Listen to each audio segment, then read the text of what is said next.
Hello, hey Boomer listeners. My name is Wendy Green, and thank you so much for joining us today for Hey Boomer.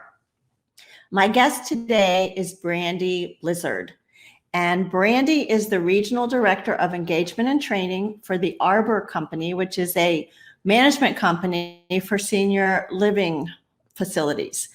Today we're talking about understanding dementia.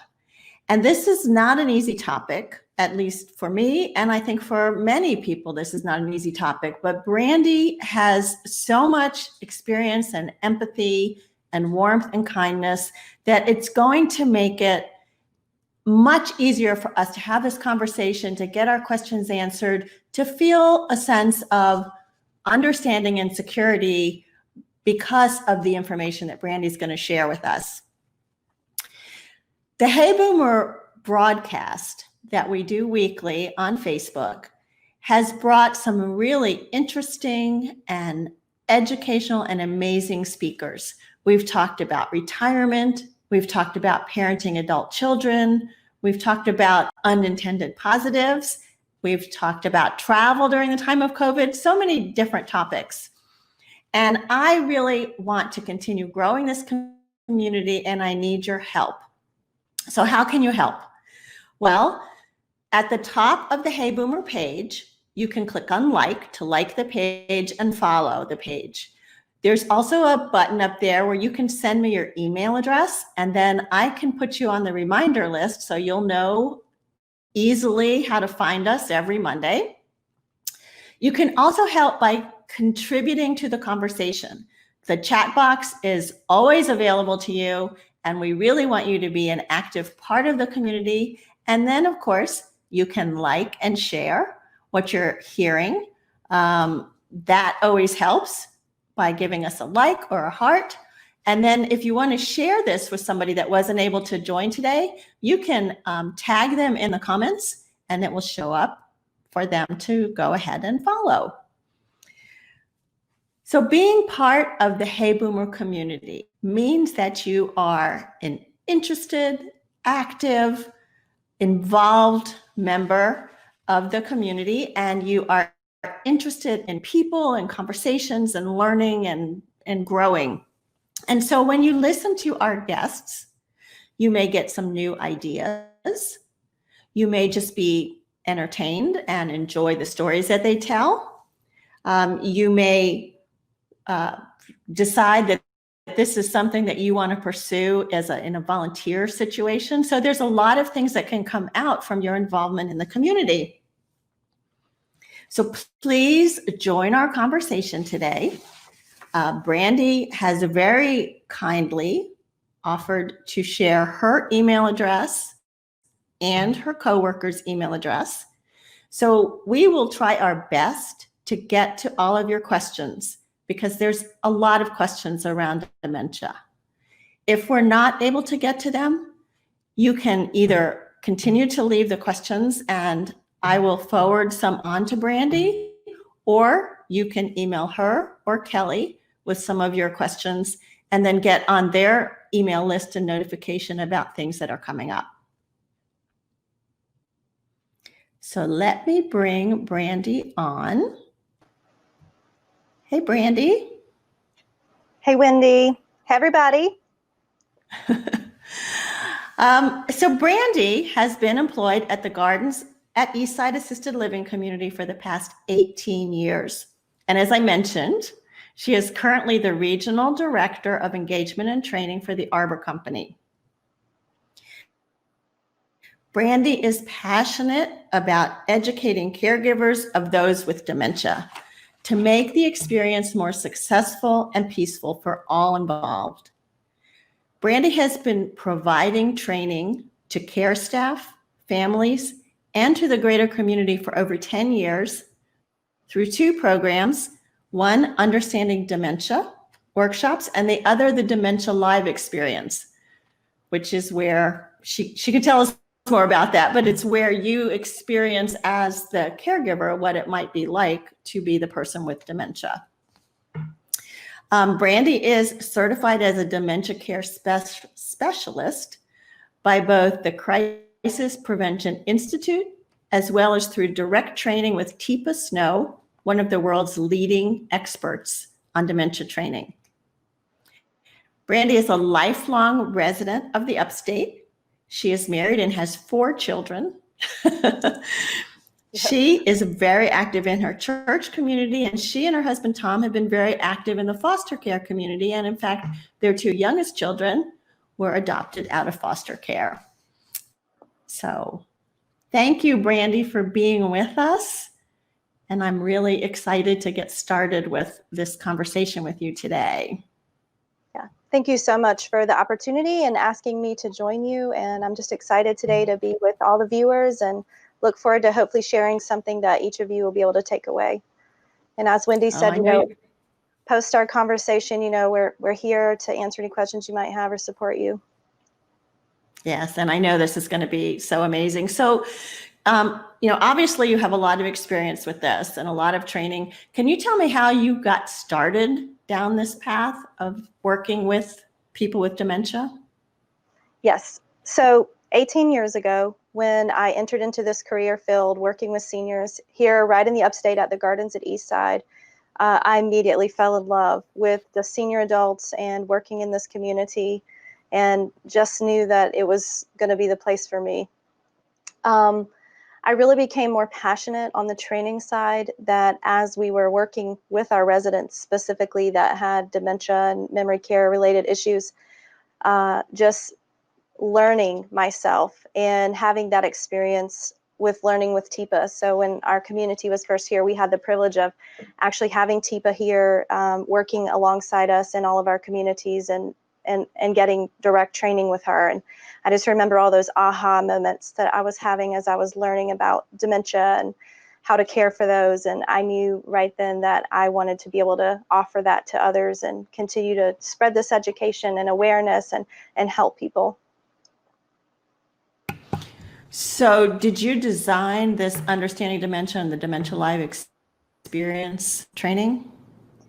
So no, definitely not the Dementia Live experience, but I'll talk about our Understanding Dementia workshop kind of first. So as a company, in partnership with Teepa as well, we designed a training program called Understanding Dementia. It's our first impressions training program for our staff. And we did that as a company and alongside her. So from that, we were using it to train our staff. That's kind of where we started. I was working as a staff educator and training folks. And so when as we saw the need growing, we said we really need to offer some education and training to our family members for support as well. So we started taking parts of that training and sort of using it to build a training that would be best for families as well, that wasn't so staff-centered. And then again, from there, saw the need that we wanted to really reach out into the community. So we partnered with Grace Church. That's a large community church right here in our community. We partner with them as well with our ideas, and we were able to now offer this workshop for the community for anyone that wants to come and receive education and just some support and training. So we've now been doing that, I believe, for around 5 years. We've been partnered with them offering the workshop. So the workshops are 6 weeks in length, and we meet once a week for about 2.5 hours. And during the workshop, we offer an experience called Dementia Live, and that is just what you were saying. It's a sensory experience that allows you to see what it might be like to walk in the shoes of someone with dementia. So we do that here on site in the Gardens community. And I also just want to give a little plug here that our workshops and the Dementia Live experience, it takes an entire team for us to pull off doing these education classes in Dementia Live. So the entire management staff at the Gardens is a part of that. And then also my partner, Kelly Finish, who trains and teaches with me here and in the workshops. So it just takes everybody to do that. So, but we facilitate that here in our community. And the Dementia Live experience is where we set up an apartment that's just like an apartment that a senior adult would live in. And then we have different items that adjust your cognition, your ability to hear, to see well, a lot of little different things. We don't like to give all the little secrets away about it. So there's some not known, but we do definitely take away some of those abilities and make them more difficult for someone who does have healthy cognition. And then we will give you some tasks to do and send you into the room and allow you to be in there and sort of work through those and see what that experience is like. It's very, very impactful. I can imagine. Yeah.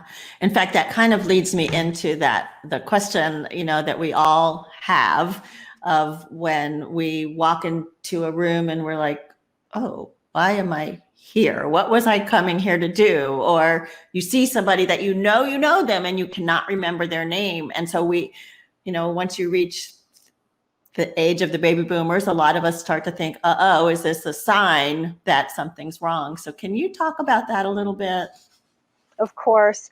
Yeah, that's a pretty common question that we get, is folks feeling a little anxious or wanting to know, how do I know that we're really dealing with dementia, or looking out even for things that you might do yourself. So as you said, if you have, say you get up and you walk into the kitchen, and when you get in there, you don't even remember or realize what it was that you were going in there for. So that's totally normal. That happens to everybody. Also, like you said, just knowing someone and just can't think of their name right then, you're like, oh, I hope I don't get put in the situation where you need to say their name because you can't come up with it at the moment. But you do recognize that person, and you know that you know them. Those kinds of things are a normal part of just aging and us.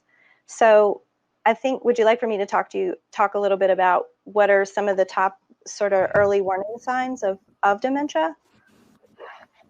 Yes, I would like to know that so that I think that I don't have it. So we do have what we call sort of our top early warning signs. And I will say, when in the beginning stages of dementia, it's much harder to identify. We sort of find ourselves in a place of trying to figure out or understand, is this normal aging? Is this dementia? Is something going on? What are these little subtle changes that are happening? What is really going on? So you have to really be observant and be paying attention to what you're seeing and happening, and kind of like being a detective of just really paying close attention to details to start seeing those. But some of the top earliest warning signs that we see that lets us know that there may be something going on and some more beginning stages of dementia versus normal aging is someone who might really start repeating themselves frequently, just lots and lots of repeating of same stories, telling you the same things over and over, and also being able to recall recent information. Typically with dementia, the loss of recent information is first. So people are still remembering memories from, longer time ago, but the more recent information, like even what day or time it is, or what year is it, or who the president is right now, or what did I have breakfast today or lunch, those type of things of not recalling the more recent information. Also, struggling with very familiar tasks that they have always been able to do. And three things are managing finances. So we start to see that there's issues with financials where maybe bills are not being paid, or they thought they were, or, moving amounts of money into different accounts, or just withdrawing things, some red flag signs going on with financials. Also with driving. So on a regular basis, not just like once or twice. It would be something that was repetitively happening, that getting appointments confused, places around town. Maybe I'm missing my doctor's appointments, or I keep showing up at a doctor's appointment each day at 11 thinking I'm supposed to be there, or driving to the other side of town in a different place than you would be. So some of those things are red flags. And also medication management is so important, to be very in tune to someone's medication, because when dementia becomes a part of the picture, someone will possibly struggle with, if they're not remembering recent information, is, did I have this did I already take my morning medication, or they already took it and thought they didn't, and they might take it again and again, or not take it at all thinking that they had. So that again is a really common thing that we start seeing, is when someone isn't able to manage their medications properly. So those are definitely some things. Also, just like misplacing things, hiding things in odd places, and maybe getting a phone call that someone's been there and has, stolen something from them, maybe getting a little paranoid and thinking that others are taking things from them when actually some of those items are like hid in odd places in the house, like under the mattresses or pillowcases or, in socks in the drawers, things like that. And the other thing too that people don't always think of is even just a drastic change in their personality, their mood or the behavior, something that is like, wow, this is just not the person that I've always seen. There's something going on. I'm really seeing a swing in their mood or personality. And even sometimes that can be just withdrawing from normal activities that they're interested in, and starting to see them want to try to isolate themselves more and not participating in things that they usually enjoy. So Brandi, I think what you're describing is, if I was observing this in a parent or a spouse, these are the kinds of things I would look for. For in ourselves, when we talked earlier, you talked about there's the normal aging, right? And then of course there's the stress that we're experiencing now with the COVID and the isolation and, what are we all going to do tomorrow? What's safe to do? So I think some of that stress also impacts, like if you asked me what I had for breakfast yesterday, I probably couldn't tell you. So at what point do we say, as an individual, not thinking about a spouse or a parent, but as an individual, I'm seeing some things that I probably want to talk to my doctor about? Yeah, absolutely. I think that you're very right about the stress that people are under, especially right now, just during all the uncertainty and challenges that we have faced during 2020. And that the stress can really affect even a healthy person's cognition, and again, make us feel in those kinds of ways. So I think, really doing some self-assessment of yourself and being aware to just sort of be on the lookout that, I can see sometimes things like that in my own self where I'm like, oh, I feel like just a little overwhelmed or stressed, and I feel like it's really affecting my ability to just think clearly all the time and keep managing things going on. So I think doing some self-assessment and awareness, and if you're seeing things that you're concerned about and saying, this is just really not like me, I think that it would be great to reach out, and talk over those things with your physician if you're feeling concerned too.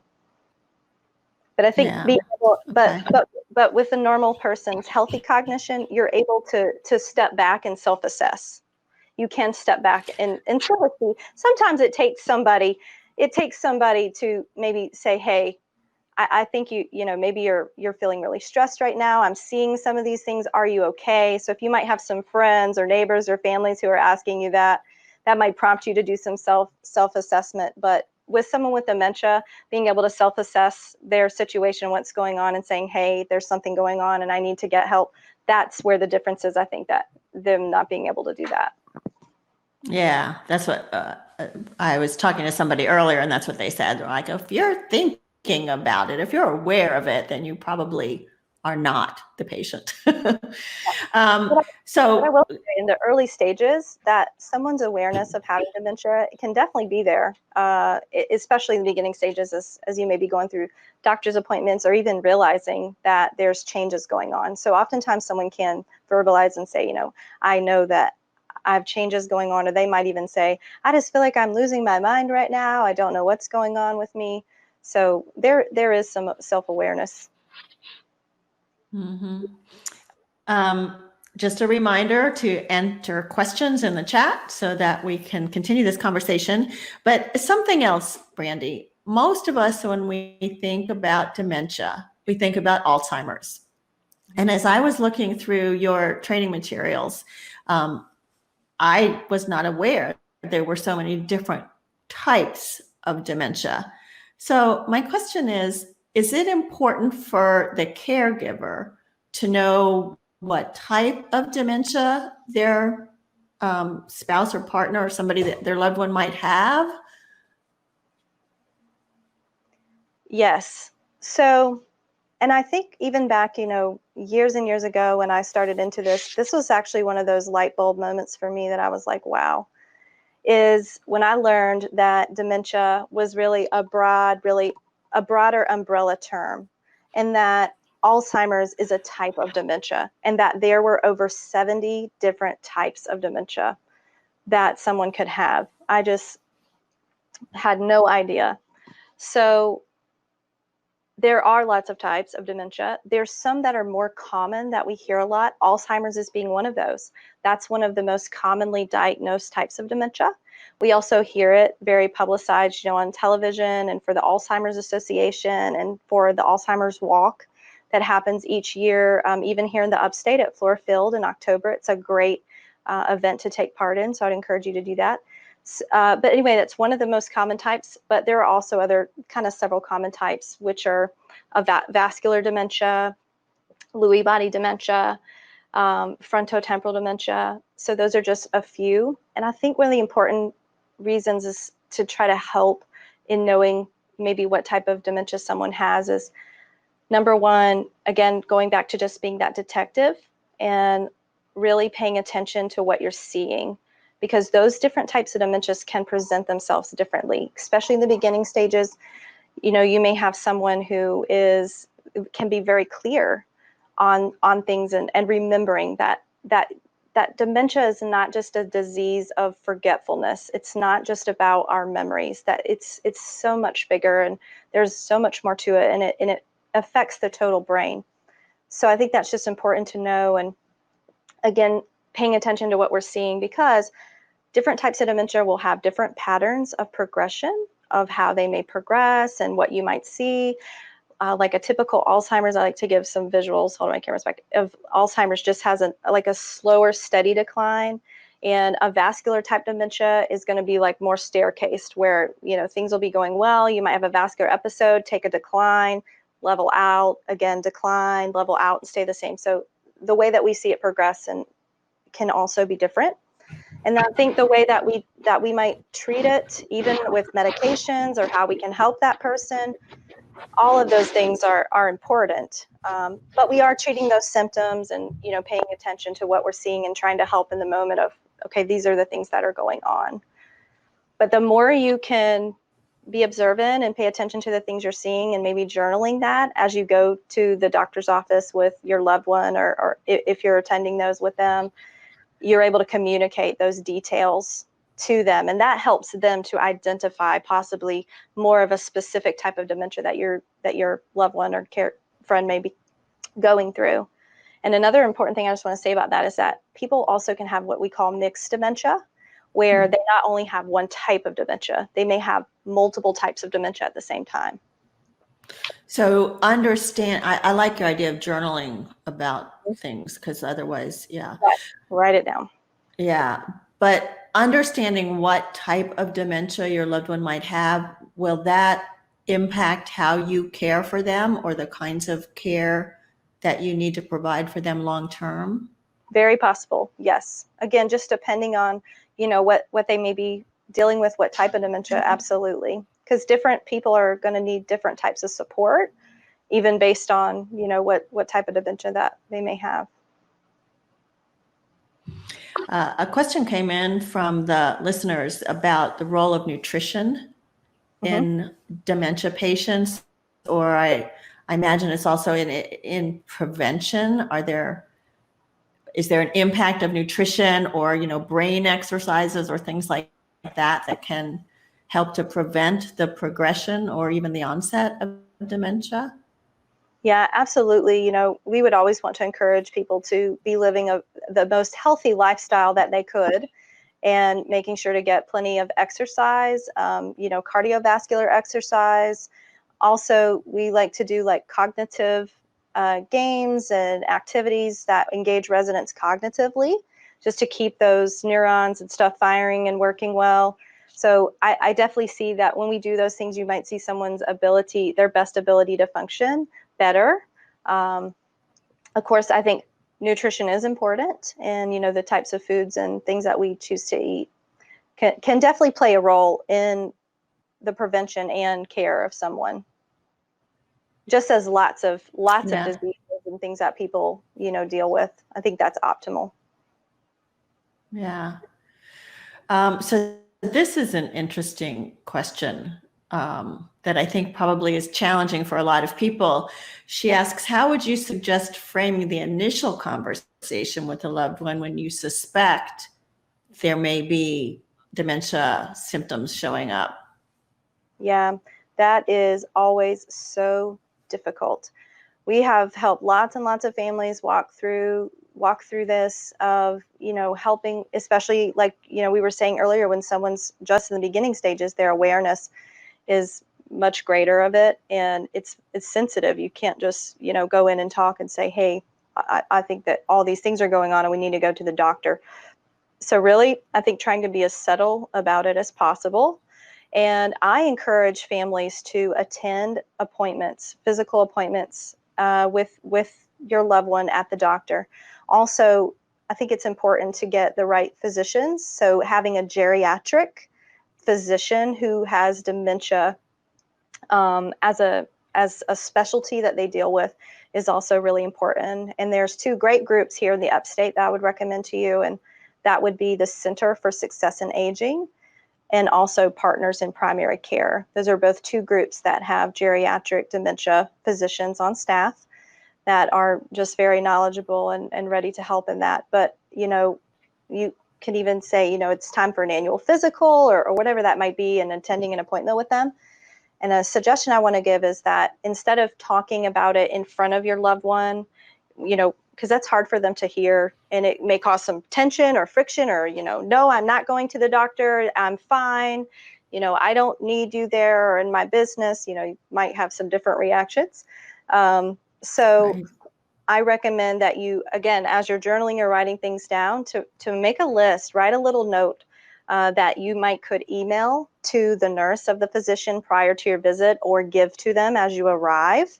And that gives them some background information, so that you're not having to just openly talk about everything right in front of that person. And then that way they know some things that they can be looking for, and some questions to ask, and things to help as they're trying to sort of navigate this with you, without making the person feel as though something's wrong with them. Right. And that's got to be tough. And then with all of the HIPAA rules, I mean, if they don't give you permission to go to the appointment with them, or to, right. That's got to be tough. It is. It is a challenge to navigate. So let's talk about the caregivers. That they are presented with this challenge from the time that they start to suspect there may be something going on. And then as it goes on, one of our guests today said she's been caring with her mother with dementia for 9 years. Wow. And in fact, she took your course, which is how I found out about you. But what do you recommend for the caregivers to keep their own physical and mental health in check? So one thing I want to encourage you to do that is I love about our workshop classes. So I really hope that in the future, that as we get those planned, that you might be able to sign up for that, is being able to provide some support to the caregivers, because it is not easy at all. And we completely understand just how difficult this journey can be, and on you. So I really want to just encourage you today that you need a support team to do this. You don't want to be on a dementia journey alone, and gathering some resources and people around you that can support you, whether that's family or friends or neighbors or your church or people in your community, so that you can give yourself a break and make sure that you're giving yourself respite that you will desperately need to be able to do that. I know it's so hard, because we want to take this on by ourselves and say, I can do this. You want to be there for that person at all times, but it's very difficult to be on deck 24 hours a day. So being able to build up some support around you to help. And also, another part of what I think is so important for caregivers that we saw is that the more education and the more you can learn about it, the more helpful it is. It teaches you strategies on how to interact and how to communicate and how to just navigate the day-to-day life, caring for someone with dementia. And that will help reduce the stress of both you and the person with dementia. So I feel like those things are very key. But again, involving yourself in a support group, different things. And also, so I see Wendy's putting up on the screen right now. So a couple of great resources too that are out there is So TipaSnow.com, I've talked about her already in our broadcast. She is a wonderful, wonderful resource and has a website here that you can check out. There are lots of free videos, and she has every day right now, she's doing Facebook Live in the morning that you can tune into. She's just a wealth of knowledge and has a lot of resources there in the TIPA store. And then also the Alzheimer's Association. So you can go there, as well as alz.org. They have support groups.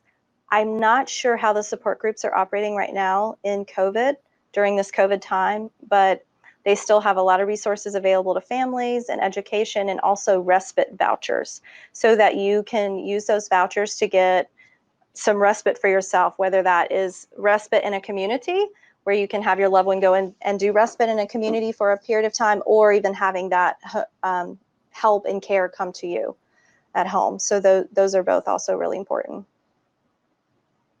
Yeah, But it's got to be so. Yeah, it's got to be so difficult. I read something, and my mother does provide an Alzheimer's support group who is not meeting now also. But she said something to me, and then this was something that I read, and I just wanted to kind of get your opinion on this. She said she's talking about her grandmother, and she used to spend like every afternoon have lunch with her grandmother, and slowly and slowly her grandmother was declining and eventually had to go to a nursing home. And she says, I made a point to forget about her cherry trees and the friends she had who came over to drink gin and tonics in the evening. That person, the careful seamstress of dolls' clothes, the generous sharer of S&H green stamps, the one who made stews and loved her dogs and washed my hair in the kitchen sink, she was gone. But this person I had in her place still loved bananas and was capable of very sweet moods.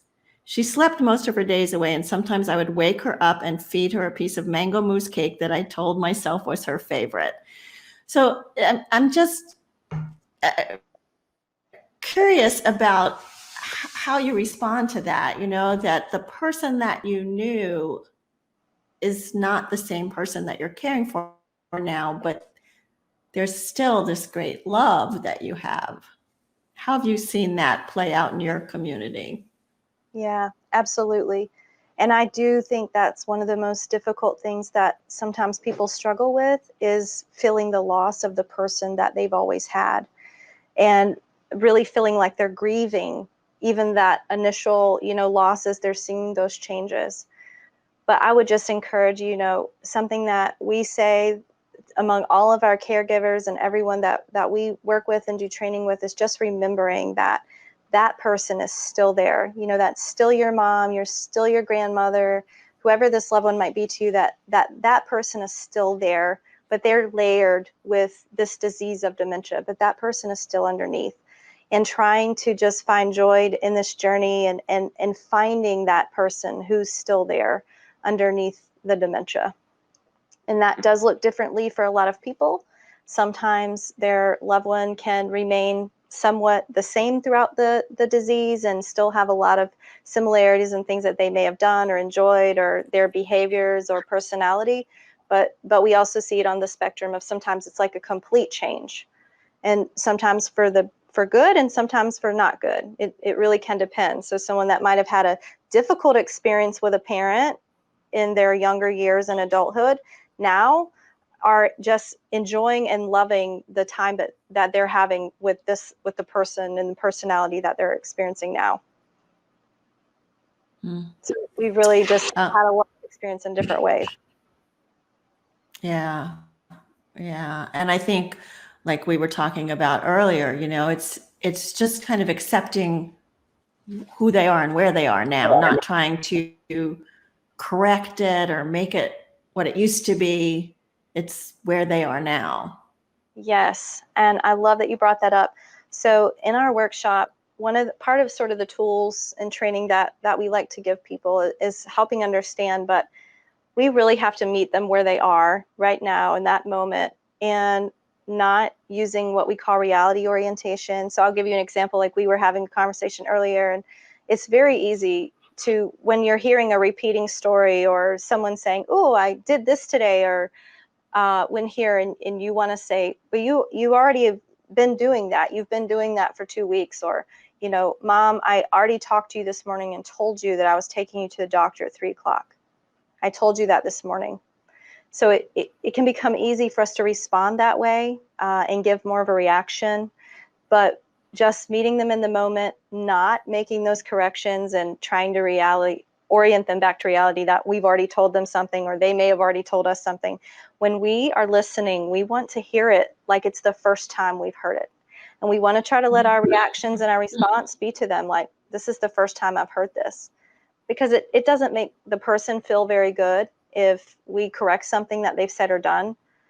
That nobody really likes to be corrected in that way, but it might make that person, you know, just feel like they're not smart or become defensive with you, and also start questioning themselves, you know, well, am I crazy? I mean, I don't remember talking to you about this. And, you know, so we want to really try to avoid having someone feel that way. But so no orienting to reality and just being in the flow. So I was giving the example to her earlier, instead of saying, you know, you've been doing this for years and you already know how to do this, is just, you know, reply with, wow, that is awesome. That is great that you're doing that. So just, you know, complimenting the comment and moving on. So here's a little pivot from that, but similar. Someone asks, what about delusions, like trips to see things and places that they are imagining? Do you play along, or do you try to explain that that's not really true? That didn't really happen. Right. So yes, we say go with the flow. Those are our kind of words. Go with the flow and be in the moment. As someone's progressing with dementia, their ability to even, you know, you may find, or some of you may already be experiencing that rationalizing and trying to get someone with dementia to see your point of view or your side and making them believe something can be really difficult. And it usually ends up escalating into some type of tension or an argument. So you really want to avoid that. So we just say go with the flow. As long as it's not hurting anything, you just be like, wow, you know, if you have a loved one and they're sitting there telling you that last night they took a flight to Hawaii and, you know, sat on the beach and had a pina colada, then you'd be like, wow, that is awesome. I wish you'd have told me. I'd love to have gone with you. I bet it was fun. Tell me about it, you know. So being in the moment with them during that. Yeah. And Doris says her mother begged her to take her home to Montreal because her mother and father were waiting for her. So eventually they'd get in the car, drive around town until, you know, her angst seemed to pass, but then it would come back again, and, you know, they'd have to do that again. So again, yep. That's awesome though that you did that, to just be there in the moment and try. You have to be very, very creative in coming up with different things, and it's not easy because it's not just second nature to us. So it's something you have to practice. You have to practice your responses and being able, you know, different ways to communicate and being in the moment and in the flow, because our natural response is to want to respond in a way that, you know, of trying to correct something, or feeling like if we tell them over and over the same thing and try to keep orienting them to the reality that we're in, that will help. But oftentimes it doesn't. So Brandi, with the COVID-19 that we're dealing with now, if you are a caregiver, how do you manage the dementia patient, and what if they get COVID or you get COVID? Do you have some thoughts about that?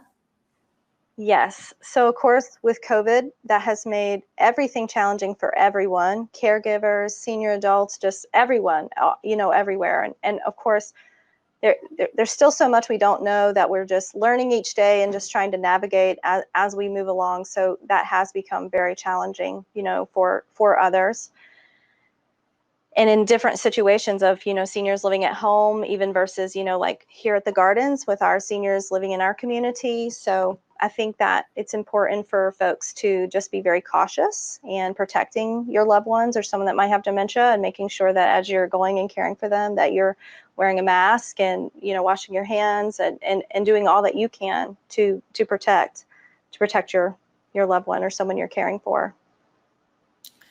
But typically a person with dementia, I mean, they may know you and trust you. And now if they suddenly are seeing you with a mask, isn't that somewhat disorienting for them?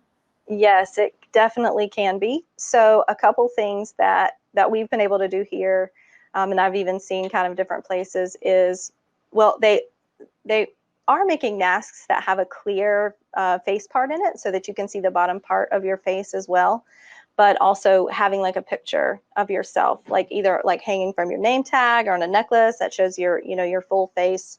But typically if it's going to be like a parent or someone, they are going to maybe feel comforted even by your voice or you assuring them and letting them know who you are.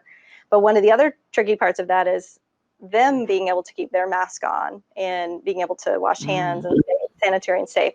So that does take a lot of just redirection and, encouraging them to, wash their hands and stay clean and stay safe. And one thing that we teach about too in our class is people with dementia do a lot better when they have visual cues that are matched up with what we're saying. So showing them, the more that you can show them, usually the better that is for them and the more that they're able to process. So being able to show them your mask and, showing them to put their mask up. I think it's just as important if you're interacting, visit with them, that they also are wearing a mask. So being able to show them, but it can be very disorienting. Really the whole situation of COVID and understanding that there's a virus, that's harmful and just trying to keep them safe. Yeah. It's not easy for anyone to navigate. It is not. We've had some really wonderful comments from people that have attended your workshop before. Wow. Yes. So let me share your email addresses again so that if anybody wants to get more information when Brandi and her group are able to offer these workshops again, whether they're live or virtual, reach out to her or reach out to Kelly and get on the mailing list and get more information. And Brandi also said when they do know when that might be, we will be able to share that on Hey Boomer also. So it will be posted on this Facebook page so you all can see that. Absolutely. So Brandi, before we go, what is one thing, we've talked about so many things, but what is one thing that you would like the Hey Boomer listeners, two.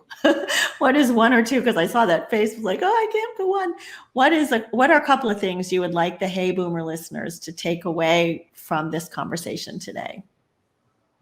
Okay, yeah, I definitely can't keep it to one, but I'll keep it short. Is just really understanding that dementia is unique to each person that has it, that it's not the same for every person. There's groups of symptoms and things that are similarities and share, but just because one person may be experiencing dementia this way doesn't mean that you or your loved one or someone may, that it's so unique to every person that experiences, and just finding ways to just find and keep joy throughout this journey that you may be on. Everyone's in different places on this journey, possibly not even in it yet, or just looking ahead, or you may be in the very thick trenches of it, caring for someone. And just continue to keep learning. The more you know and the more you can learn about, the more you're going to be able to help care for yourself and your loved one, and to know that you're not alone. There are so many others that are sharing in the same journey, and that there's just so much support out there. So to get yourself connected and involved in a support group or connect with us, we are happy to help you, like we said earlier, in any way that we can. And we'll be sharing when our next workshops and things may be. It may be virtual in the fall, as you said, very likely, but we'll get that. But just knowing that, just keep learning and finding joy, and it's unique to each person. And reach out for help. And reach out for help. And I love that you have used that word joy a couple of times, because, when you think about dementia, you don't necessarily think about that, but there are ways to find joy and to find that support. And the work that you are doing is so important. So thank you so much for that. Thank you. Yeah. If you know people that weren't able to join us today, they can always go back and look for it on the Facebook page. Also, this will be posted by the end of the day on the Hey Boomer YouTube channel. All of our past videos are there. So that may be, sometimes it's hard to scroll through all of the Facebook posts to find it. So you might want to refer your friends to the Hey Boomer YouTube channel to see this. I think it was super informative. And, you know, like you said, Brandi, we could talk for much longer about this, but yes. I hope we hit most. Our 6-week class that we meet 2.5 hours a night, we still find in that group that we never feel like we have enough time. Yeah, there's so much to know. And you encourage people, keep learning, because it's going to help you take care of yourself and be a better caregiver. Yeah. And even for us as educators and working in this industry, we still strive constantly to stay on top of the newest and leading edge education and research and things that are out there. So we are also still constantly learning right there with you so that we can pass along some of that great information. So let me tell you about my guest next week. It's a totally different experience next week. And in fact, it's going to be an experiment for me because my guest next week, her name is Shelley Dunstan, and she is in Australia. And Australia is 13 and a half hours ahead of us. And so I'm going to record my interview with her and then come on the Facebook Live and talk to you and then play it live. But what Shelley and I are going to talk about, she is a attorney by day, and she's a Brazilian songstress by night. And so it's really kind of funny how she got there, and empowering and interesting. So I think it will be interesting. And if this experiment works, it really kind of opens up the whole world to us.